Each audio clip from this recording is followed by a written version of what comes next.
Hello guys, good morning. So today I want to tell you about the Ratan Tata, a tribute to Ratan Tata. Ratan Tata, he was born on 28 December 1937 and he died on 9th October 2024. So he was a very famous businessman. He was a philanthropist and no one can deny the services for humanity. Ratan Tata जो थे वो एक businessman थे और इंसानियत से प्यार करने वाले थे।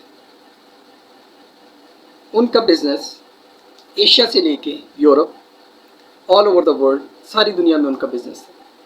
लेकिन जो चीज़ आप उनकी लाइफ में जो आप देखेंगे और जो कि आप सीख सकते हैं रतन टाटा की लाइफ से, कि उनकी ज़िंदगी के अंदर कोई नमूद व नुमाइश नहीं थी। Like he was a very simple person. वो ज़िंदगी को बड़ी सादगी से गुजारते थे और जहाँ तक जितना हो सकता था वो हर एक की मदद करते थे। जैसे देखें, जो लोग उनके पास आते, स्टूडेंट्स अगर आते तो वो उन्हें स्कॉलरशिप या जो उनकी वो हेल्प कर सकते थे। यही वजह है कि जब उनका फ्यूनरल अभी ये हुआ है तो उनके फ्यूनरल में आपको हर एज के लोग आपको नज़र आ रहे थे। उसमें जवान भी थे, बूढ़े भी थे, बच्चे भी थे।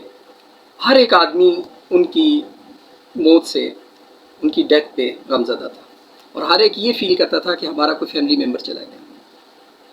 अब आप ये देखें कि वो टैलेंट की कदर करते थे।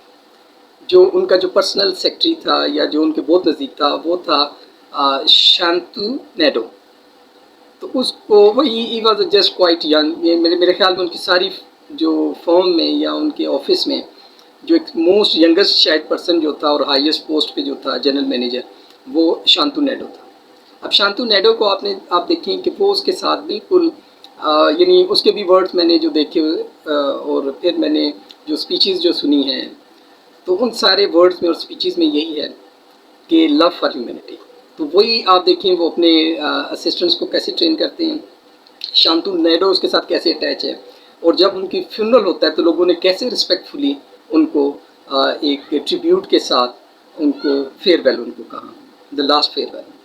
तो ये अब आप लोग देख लें कि मेरे ख्याल में जो सबसे बड़ी चीज़ है वो इंसानियत है। सारा पैसा, सब चीज़ें यहीं पे रह गई हैं, वो छोड़ के चले गए हैं, लेकिन वो मेरा ख्याल है कि he will remain alive in the heart and minds of people.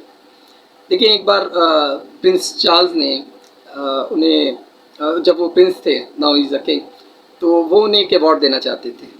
तो जिस दिन अवार्ड मिलना था तो उनके डॉग्स जो हैं वो बीमार हो गए, तो उन्होंने कहा कि मैं नहीं आ सकता। तो फिर प्रिंस चार्ल्स ने उसको कहा कि देखो, ही इज़ द मैन। कोई उसको लालच नहीं है, कोई उसको इस बात का भी नहीं है कि मेरा कोई नाम होगा। He was just doing the work, love for the nature, love for humanity.